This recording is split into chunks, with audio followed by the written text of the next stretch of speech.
This Supra is one of the most famous cars in the history of cinema, as well as in the automotive world. Today, we will tell its peculiar history, from how it came to star in the first movie of the Fast and Furious saga until its end, managing to be sold for more than $500,000. An important step to begin to know this vehicle is to know who Craig Lieberman is. A name you probably know, since this man worked as technical director in the first films of the saga, and his role in it was not only as an employee, but thanks to him, we have such iconic vehicles as the GTR R34 or the Supra, both driven by Paul Walker in the movies. Not only was he in charge of several technical aspects during the filming, but he also provided his own vehicles. Let's talk about the Supra. Lieberman said that he acquired it for $23,000 with a Targa roof of 36,000 miles on it. Within a few weeks of owning it, the car had already been through several garages.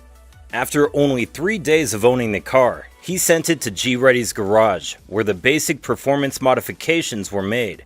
It had a new intercooler, a new air intake system, and a new exhaust system. After 2 weeks, the aesthetic modifications began, but not before receiving new brakes and new suspension. The side skirts and front bumper were replaced with Stillen parts. The Supra abandoned the white color to be replaced with the yellow color. The competition Mica of the Mazda RX-7.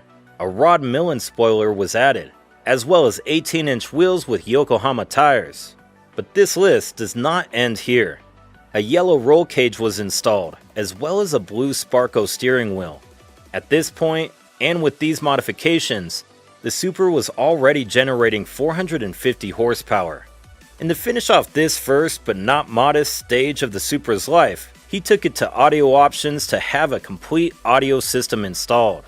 To crown this project, Lieberman spent a year enjoying the vehicle and running different shows, winning several awards along the way, including one called Sport Compact Car Ultimate Street Car, which was a challenge that combines a drag race, a crossover, and a show car in one day. This is no small feat, since it is a recognition of mastering the three most important areas: straight line speed, aesthetics, and the sporty character of the vehicle. During this time, a few more modifications were made to the car.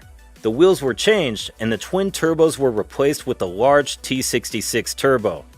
The Supra then generated about 650 horsepower, almost twice as much as the factory version. It's not minor to mention that more than $100,000 were invested in this vehicle. The production of the movie wanted Paul Walker to drive this Supra, and this is where a certain conflict arose, since they wanted to make certain changes to the vehicle. The paint, for example, was one of these, and there shouldn't be much of a problem with it, knowing that it could be repainted later. However, it turned out that $8,000 was the cost of that paint job. Finally, as we all know, the car ended up painted orange. More specifically, a Lamborghini Diablo Candy Pearl Orange. This was followed by several other aesthetic changes, such as the body kit, the spoiler, the wheels, and the addition of graphics. In the interior, a new blue color was adopted, although the cage remained in yellow. In order to film a movie, it must be taken into account that the main vehicles may suffer accidents and will have to perform stunts to achieve certain scenes. That's why replicas of these cars have to be made. In the case of the Supra, according to Lieberman, a total of 8 vehicles were used. For these extras, models between 1993 and 1996 were used, for which the production paid almost $97,000. For the main scenes where the actors appear, Craig's Supra was obviously used, and there was a replica as support in case it was necessary. 3 of the replicas were used to film stunts, and another was used to form a buck car, which is used to film the green screen scenes. As additional data, all the Supras were naturally aspirated, except Lieberman's Supra, and one of those destined for stunts. By this point in the story, the Supra protagonist already had that huge T66 turbo, along with the nitrous oxide system that gave him about 100 horsepower, a downpipe, an intercooler, an exhaust system, a turbo controller, an oil cooler, different clocks inside, racing clutch, 14-inch brakes on the front wheels, modified suspension, and a 6-speed transmission with sequential adapter. With the NOS in operation, it reached 750 horsepower. Lieberman even dared to say that it could have reached 800. And although no tests were carried out, it's estimated that it could run the quarter mile in 9.7 seconds, finishing it with a top speed of 137 miles per hour. Its top speed is also unknown, but it is estimated at 190 miles per hour. Back to the beginning of the video. We said that this vehicle had been sold for more than $500,000. The reality is that the vehicle sold for this amount was not the main one, but one of those used for stunts. And before telling you its story, and how it reached such a figure, let's see what happened to the rest of the Supras. As for the original Supra, Craig said that he had it for another year after the filming of the movie was finished, and that he sold it for a generous offer.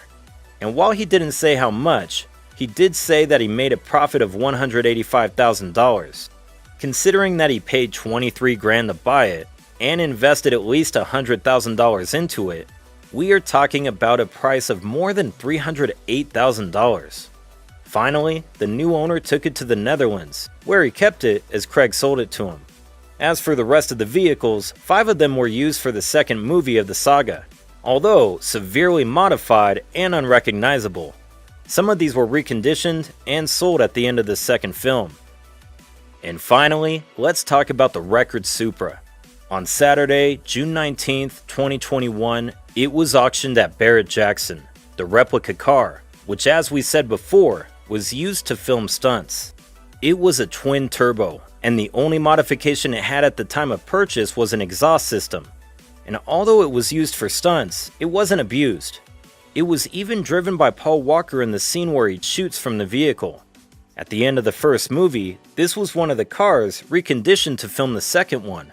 And to complete this series, it appeared again in one of the garage scenes in Tokyo Drift, having then participated in the first 3 movies of the saga. Around 2006, it was sold and kept in a private collection. It's believed that at that moment, the restoration process began, since getting several of the necessary parts would have been much easier at that time than 10 years later, and while it is not an exact replica, it is a very well done one. As expected, the auction reached a very high figure of $550,000. A price that is not surprising, considering the huge demand in recent years for Supra's A80, and being such an iconic vehicle, even driven by Paul Walker. We end the video telling that at the end of 2021, Craig Lieberman started a project with another Toyota Supra. The idea is to get a sufficiently correct replica of the original, or at least get a tribute car, since many of the parts were discontinued years ago.